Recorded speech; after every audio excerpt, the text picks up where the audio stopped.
With 1.8 billion individuals coming of age entering adolescence globally, the most pressing needs of the group include the promotion of gender equality, universal access to education, health services, reproductive and sexual health information, and the promise of employment.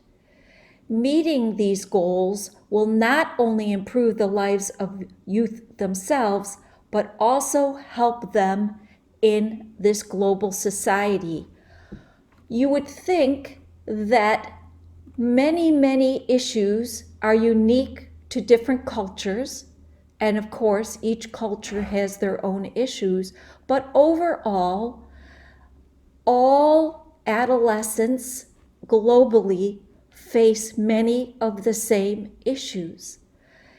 In this article from your textbook, Cross-Cultural Concerns, they speak to things like child marriage and how that is a big issue, keeping young women from continuing education by being married in early adolescence, some as early as 11. And you might think that this is a unique situation to other countries, but it's not. This issue also exists in the United States. We are not alone in this. Other concerns for adolescents are things like sex trafficking. This, again, seems like it might be an issue for other countries, but sex trafficking is prevalent in the United States as well. There are many issues that hold adolescents back and hurt them for the future. Now, here are some pervasive themes. Female adolescents, and this is across the globe, face discrimination in much of the world, including the United States. In many societies, families don't invest in the daughter's education. They don't feel it's worthwhile. In fact, in some countries, you may have to have a father or a male, whoever's the male head of the household's permission to do many things, such as own property. Another consideration globally is a lot of adolescents are having premarital sex. This is much more commonplace in every country. But because of that, a lot more effort needs to be put forth about sexual and reproductive health. HIV/AIDS is still out there. In fact, it's actually, it's really high. It's the second leading cause of death among adolescents worldwide. And half of all new cases occur among people between the ages of 15 and 24. So that's an incredible amount of people.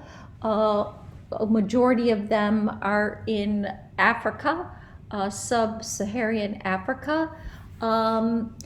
So it's important to provide reproductive health information to adolescents to not only assist with HIV/AIDS, but the spread of STDs. Schools can't just be the only purveyor of this information. There needs to be other avenues.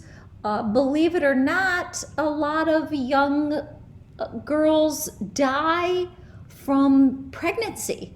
That might seem, oh, how could that possibly be in this day and age with all of the medical advancements? But it still is a health risk for young adolescent girls. And it is for girls, it's the second leading cause of death for young women between the ages of 15 and 19 worldwide. A lot of these are due to complications from labor and delivery. But a lot of them are also related to abortions that did not go as they should. They're botched. They might have been, we take this for granted in this country, but it is not the case in every country that you can just go and have Planned Parenthood help you. In other countries, it's still going down as they would have said in the olden days, down a back alley. So that is a difficulty. I must note that suicide is on the rise. Certainly, it's been on the rise with COVID.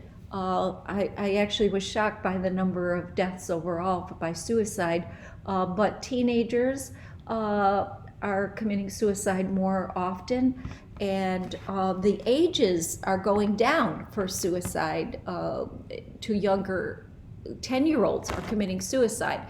So that's something that absolutely needs to be addressed. And lastly, for this lecture, adolescents are very concerned about work, employment. Do I need to go to four-year school anymore? What do I need to do in order to get a job? Is there a job in the area where I live? Young people are having to migrate from rural areas to suburban areas to try to get employment, and leave the small town, or they might leave the country. Certainly we understand people come to the United States for better opportunities and employment. So that is another huge consideration of the world that adolescents are living in now. There are a lot of people out there advocating for adolescents. They are the future of the world, and resources are out there. And socially, young people are very active. They're activists, and I think we have a generation of adolescents who really care about the future of the world, the climate, the economy, employment, and will work hard to make things happen for this generation. So that's it for this lecture, and I hope that you learned something, and we will catch you next time.